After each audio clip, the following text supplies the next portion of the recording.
چەند ڕۆژێکی کەمماوە بۆ بەڕێوەچوونی هەڵبژاردننی پێشوەختی پەرلەمانی عێراق زانایانیانی داوا لە هاوڵاتیان دەکەن بە گەرم و گوڕیەوە بەشداری تێدا بکەن و نوێنەری لە خواترز بنێرنە پەرلەمان.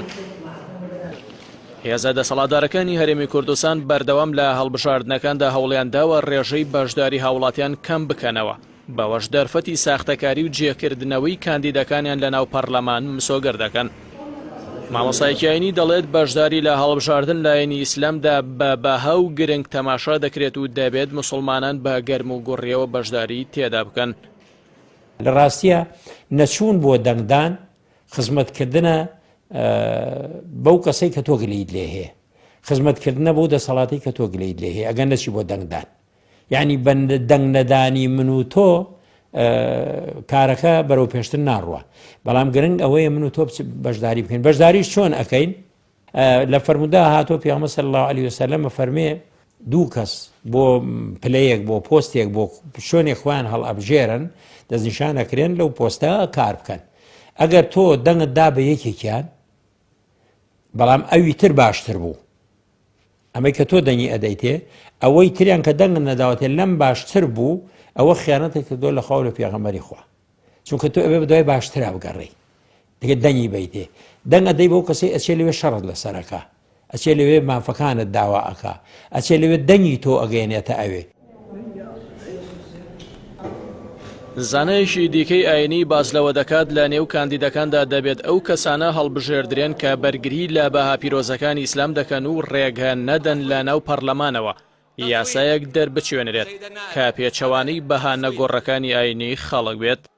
ئەسن بەناو خەڵکاڵ نەگەر تووشی بۆ ئینتیخابات پێی کافربی پێی مشرگەبی و ئێمە بە تایبەتی ئیسلامیەکان ئەوانەیە کە ئیلتیزامیان بە ئیسلام هەیە کۆمەڵێک خۆیان تەرشیح کردو خۆیان پێشنیار کردو بۆی کە دیفاع لە ئیسلام بکەن بچنە ئەم پەرلەمانانەوە لەوێ گەر شتێک پێچەوانەی ئیسلام بوو بەگژیا بچنەوە، شتێک پێچەوانەی ئیسلام بوو دیفاع لە ئیسلام بکەن، تۆمەتێ بۆ ئیسلام دروستکرا ڕەتی کەنەوە، زوڵمێک لە موسڵمانان کرابوو بەگژیا بچنەوە بە هەر وەسیلێ بۆیان نەکرێت. ئەم دوشتیان تێکەڵ کردووە.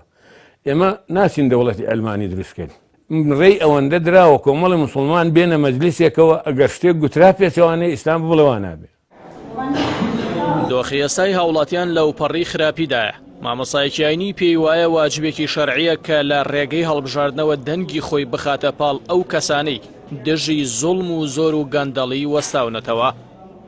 ئێسای ڕێگایکەنیە بۆی کە ئینسان بتوانێت ئەم گەندەڵی و ئەم خراپەکاری و ئەم بێئیدارەیە لەسەر مسلمانان کەم کاتەوە. ئەم مافی ئەم خەڵقە ئەڕوا ئەمە مستەمە لە خەڵقیەکرێ کەمی کاتەوە ئیلا بۆەوە نەبێت کە بەم دەنگدانە دەنگی خۆی دەرببڕێکەوە من ڕازیم بەم ناحەقیە، ڕازیم بەم ناشەرعیە، ڕازیم بەم فەساد و خراپەکاری و گەندەڵی کاکرێ و من ئەمەوێ بیگۆڕم من ئەوە نەب لەسرە حەقی خۆم لەسرە کە خۆم بتوانم دەنگی خۆم خەمە پاڵ دەنگی ئەوانەی کە ناڕازین بەم حکومە و ڕازین بە حکومێک کە مافی خەڵقی تیا دابین کرێ و مافی خەڵقی تیا وەرگیرێتەوە و ئەوانەی کە ستەم لێکراون ئەوانەی کە حەقیان خوراوە حەقەکان بۆ بژێردێتەوە. ئێمە ئەوەی کە پێویستە لە سەرمان بەو دەنگدانە ئەوە دەرببڕین کە ئێمە ڕازینین بەم پامەی ئێستا کە ئەم حکوماکە بەم شێوەی کە بەشێکی زۆری خەڵقی حەقیان ئەخورێ بەناحەق بەشێکی زۆری خەڵقی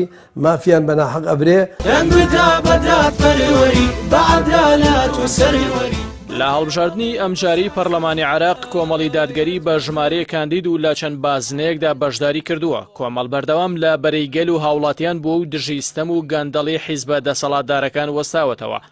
هەرەوە ژوای کردووە کاندیدەکانی جێگەی متمانەی هاوڵاتیان بن. بۆیە دەنگ بە کاندیدانی کۆمەڵ بدەن چونکە لەبەرەوەی خۆیان بەخوا فرۆشتووە، بەخوا دەرفەتیان نەماوە خۆ بە کەس بفرۆشت.